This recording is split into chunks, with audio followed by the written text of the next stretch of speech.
Good evening and welcome to Poland Daily. I'm Natalia Moczulska, and this is the news. At the invitation of Polish Prime Minister Mateusz Morawiecki, a meeting was held at the Prime Minister's office on the EU mechanism for the forced relocation of illegal immigrants to Poland. Some of the opposition, including the Civic Platform, did not show up to the meeting. The Polish government's position is that the mechanism should be voluntary.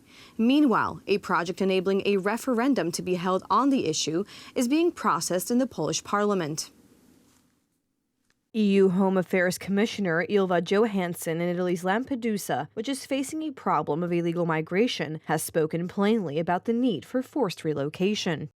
The Commission has the legal tools to ensure enforcement of the new migration law. Countries that choose not to relocate will be obliged to do certain things, for example, pay. This money will be used to help member countries that have problems with migrants. This is nothing more than taking away that willingness we won in June of 2018 and imposing coercion. And on top of that, the lack of recognition by the European Commission of our great role in taking in the real war refugees, the refugees from Ukraine. MEPs point out that Ylva Johansson is talking about rules that have not yet been drafted. There is no final version yet. For now, these are the findings of the interior ministers of the European Union countries. We are waiting for these regulations to come to the European Parliament. We will discuss the issue. It is a fact that there is no final version, while we already know what the threat is here. In the words of Gogol, the old is not yet dead, the new is not yet born, but both threaten the living. Yesterday, a meeting was held between the Prime Minister and representatives of parliamentary clubs and circles on the migration package. Politicians from the Civic Platform and the New Left opted out of the consultation. They accused the government of using migration for a political game. And I request motion to adjourn to convene the Convention of Seniors in order to introduce, as the first item on the agenda, the adoption by the Polish Parliament, a resolution calling on the government to use the solidarity mechanisms provided for by European Union law and to ensure the protection of the interests of the Republic of Poland. Law and Justice decided to make a circus out of migration and is doing absolutely nothing about migration. Donald Tusk's self-reliance and decision-making ends where the Weber Group's interests begin. And it is sad to see the way they are behaving, as they repeat false information about what the current proposal for a migration pact is. The Law and Justice government says clearly there is no agreement on forced relocation of migrants in Poland. According to the provisions of the regulation, the relocation mechanism is mandatory. Whoever fails to carry it out is obliged to pay a penalty for failure. However we may call it in this draft regulation, it is called variously a second-level solidarity measure or a compensation mechanism. But the name is secondary. In essence, it is a penalty. On Sunday, Donald Tusk released a video in which he claimed that the current government is accepting economic migrants from the Middle East into our country en masse. We are shocked watching scenes from the violent riots in France, and right now Kaczyński is preparing a document that will bring even more citizens to Poland from countries such as, and I quote, Saudi Arabia, India, the Islamic Republic of Iran, Qatar, the Emirates, Nigeria, or the Islamic Republic of Pakistan. Deputy Prime Minister Jarosław Kaczyński recalled that it was the Civic Platform PSL government that was ready to accept any number of illegal migrants. Law and Justice has consistently opposed illegal migration to Poland. Attempts to push a German agenda to push those newcomers that Western countries do not want at home into Poland. The PO-PSL government wanted to welcome them, and it is likely that Tusk will yield to the Germans again. We have proven that we are determined and credible on this issue. Ewa Kopac's government agreed to all European diktats while breaking the agreement with the Visegrad countries. Only Beata Szydło's cabinet put a veto on Brussels' migration policy. As the 80th anniversary of the Volhynian massacre approached, Prime Minister Mateusz Morawiecki paid tribute to the victims of the crime in the non-existent village of Ostrówki, located in Ukraine, whose residents were murdered by the Ukrainian insurgent army. Then in the village of Późniki, the head of the Polish government called for the exhumation and dignified burial of all the victims. Our reporter Aleksander Wierzejski was at the site. This is about 100 kilometers south of Ternopil in Podolia, but the Volhynian massacre also took place here. In 1945, on Ash Wednesday, bandits murdered more than 100 people from a village that had existed here for 400 years. We remember these days, the victims of the Volhynian massacre. We say it is about 100,000 people, or maybe more. We also remember the perpetrators whose goal was to drive such a wedge between the Polish and Ukrainian peoples, so they could never again live together in peace. Wbicie takiego klina między narody polskie i ukraińskie. Wołamy o odnalezienie wszystkich miejsc. We call for all burial sites to be found so that the victims can be exhumed and buried with dignity. And we will not rest. I will not rest until the last victim of that terrible Volhynian crime, the crime of Eastern Galicia, is found. This is our responsibility. This is our legacy. And we owe it to all those who lived there at the time and survived or did not survive the hecatomb. But today we find ourselves here at a special time when a tyrant is trying to destroy an independent, sovereign, and free Ukrainian state.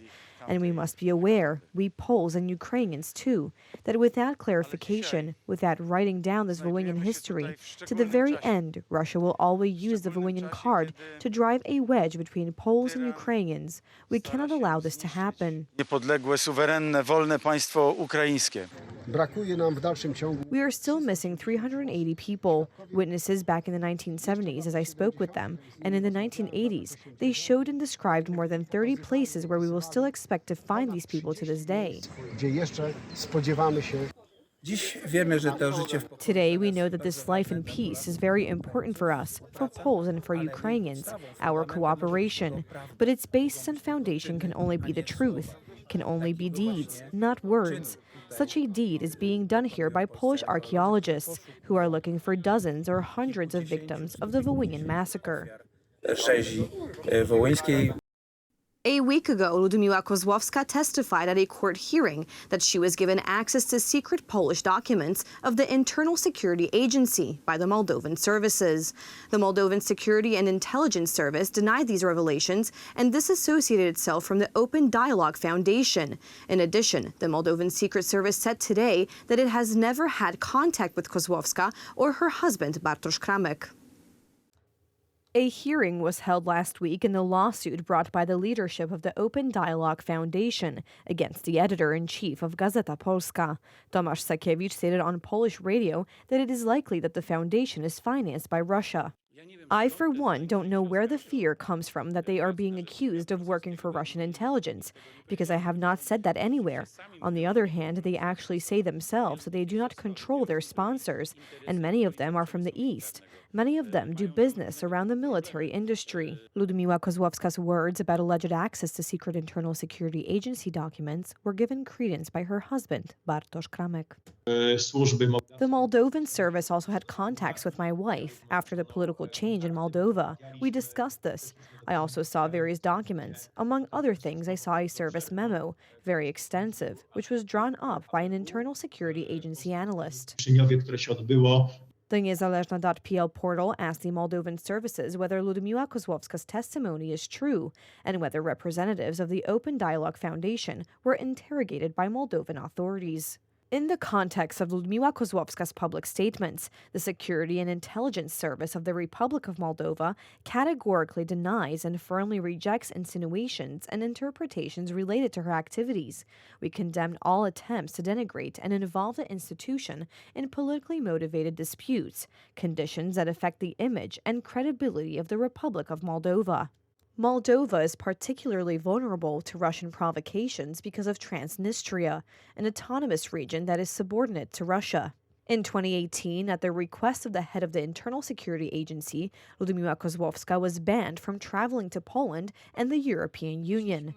The decision was related to serious doubts about the funding of the Open Dialogue Foundation. That same year, the Moldovan Investigative Committee issued a special report on the activities of Ludmiła Kozłowska. The Ludmiła Kozłowska Foundation interfered in Moldova's internal affairs, and the organization's funding came from Russian military institutions, money from tax havens, money laundering schemes, and theft from Moldovan banks. Spreading disinformation and negatively influencing Polish-Moldovan relations are part of Russia's hybrid war strategy. This created the possibility of a gigantic conflict between the Polish and Moldovan nations, while at the same time leaving Moldova exposed directly to Russian aggression if it turned out that they were letting out NATO secrets. In 2021, Internal Security Agency officers detained Bartosz Kramek in an investigation into irregularities in money transfers by the Open Dialogue Foundation. After being released on bail, he and other activists destroyed a barrier on the Polish-Belarusian border that helps border guards repel an onslaught of illegal migrants brought in by Russia and Belarus. The number of victims of the Russian attack on Lviv, which was carried out on Wednesday night into Thursday, has risen to 10. 45 people were wounded, including 3 children. 2 buildings were completely destroyed. Cruise missiles fired by Russian forces from the Black Sea initially flew towards Kiev, but then suddenly turned back towards Lviv. Drone footage showed the scale of destruction after a Russian missile attack hit an apartment building in the western Ukrainian city of Lviv overnight.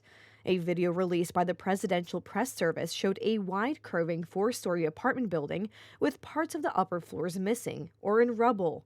Rescuers stood atop the building, searching through the debris for survivors and casualties, while some people were also seen on the street walking past mangled vehicles covered in ash. Reuters was able to locate the video matching building features, vegetation, and road layouts to satellite and file images.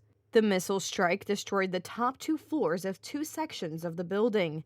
The emergency services said they had managed to rescue 7 people from the rubble and evacuated 64 others.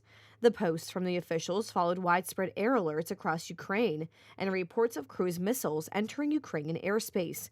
Ukraine's Air Force said that 7 out of 10 missiles were shot down.